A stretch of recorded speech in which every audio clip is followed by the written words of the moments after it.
ஒருத்தர் 2 பேர் இல்ல, 120 பெண்கள ஏமாற்றி, நெருக்கமாக பழகி, அவங்கள வீடியோ எடுத்து பண மோசடி வேலையில ஈடுபட்டு வந்தவர ஏற்கனவே கைது செய்திருக்கிறாங்க. இந்த நிலையில இப்ப 3 ஆண்டு சிறை தண்டனையும், அவங்களுடைய தந்தைக்கு 2 ஆண்டு சிறை தண்டனையும் குடுத்திருக்காங்களாம்.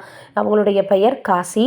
என்ன ஆயிருக்கு அப்படின்னு பார்க்கும் பொழுது 2020ஆம் ஆண்டு இவர கைது செய்தாங்க. சென்னையை சேர்ந்த பெண் டாக்டர் ஒருவர் பாலியல் மற்றும் அவர் பண மோசடி செய்ததாக குறித்து புகார் கொடுத்திருந்தாங்க. அதனால இதன் அடிப்படையில் விசாரித்த போலீசார் இளம்பெண்களை குறிவச்சு அவர்களோடு நெருக்கமாக பழகி அதை வீடியோவாக பதிவு செய்ததோடு அவர்களை மிரட்டி பணமும் பறிச்சது அம்பலமாச்சு. அந்த வகையில் காசி மீது கோட்டார், வடசேரி மற்றும் கன்னியாகுமரி, நாகர்கோவில் அனைத்து மகளிர் போலீஸ் நிலையங்களில் பாலியல் வழக்கு, கந்துவட்டி வழக்குன்னு மொத்தம் 7 வழக்குகள் பதிவாச்சு. பின்னர் இந்த வழக்குகள் அனைத்தும் சிபிசிஐடி போலீசாருக்கு மாற்றப்பட்டது. இதில் காசிக்கு உதவியாக அவரது தந்தை தங்கபாண்டியன் கைது செய்யப்பட்டார். பின்னர் அவர் ஜாமீனில் விடுவிக்கப்பட்டார். அதே சமயத்தில் காசி கைதான நாள் முதல் சிறையிலேயே இருந்தார்.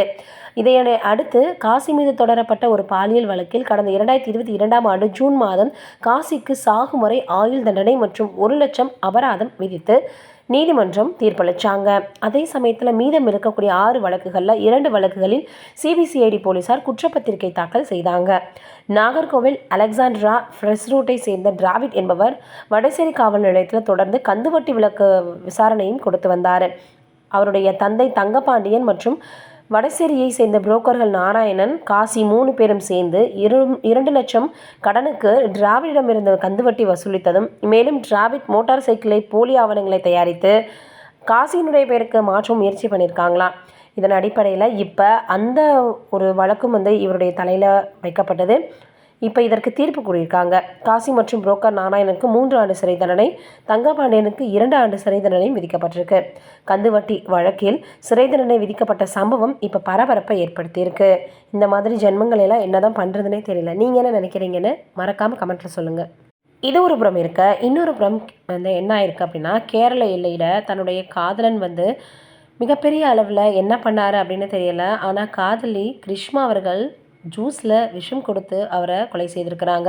அந்த வழக்கில் வருகிற 17ஆம் தேதி தீர்ப்பு வழங்க இருக்கிறாங்க கேரள அரசு. அந்த உயர்நீதிமன்றம் என்ன முடிவு பண்ணியிருக்காங்கன்னு தெரியல. கன்னியாகுமரி மாவட்டம் களியக்காவினை அருகே கேரளாவின் பாரசாலை மூரியன்கரை பகுதியை சேர்ந்தவர் தான் ஜெயராஜன். இவரது மகன் ஷரோன் ராஜ். இவருடைய வயது 23. பிஎஸ்சி ரேடியாலஜி படித்து வந்தார். இந்த நிலையில் இவருக்கு களியக்காவிலை அருகே ராமவர்மன் சிறை பகுதியை சேர்ந்த MA படிக்கக்கூடிய கிருஷ்மா என்பவருக்கும் இவங்களுடைய வயது 22 காதல் இருந்து வந்திருக்கு. கடந்த 2022ஆம் ஆண்டு அக்டோபர் 14ஆம் ஆண்டு கிருஷ்மா வீட்டிற்கு தனது நண்பருடன் ஷரோன் ராஜ் போயிருக்கிறாரு. அந்த நண்பர் வெளியே நின்று கொண்டிருக்க ஷரோன் மட்டும் காதலின் வீட்டுக்குள் போயிருக்காரு. சிறிது நேரம் கழித்து அவர் வெளியே வந்திருக்கிறார். தொடர்ந்து நண்பருடன் அவர் வீட்டுக்கு புறப்பட்டு போயிட்டாராம். அப்போது வழியில் நண்பரிடம் ஷரோன் ராஜ் தனக்கு வயிறு வலிப்பதாக சொல்லியிருக்கிறாரு. ஏன் அப்படின்னு நண்பர் கேட்க, காதலி கிருஷ்மா வீட்டில் கஷாயம் மற்றும் குளிர்பானம் குடித்ததாக, அதில் இருந்து வயிற்று வலிக்க தொடங்கியதாகவும் தெரிவித்தாங்க. சிறிது நேரம் ஏதேதோ செய்தும் அவருக்கு வலி கேட்கல. ஆனால் மருத்துவமனையில் அவர் அனுமதிக்கப்பட்டார். சிகிச்சை கொடுத்தும் அவருக்கு வலி நிற்கல.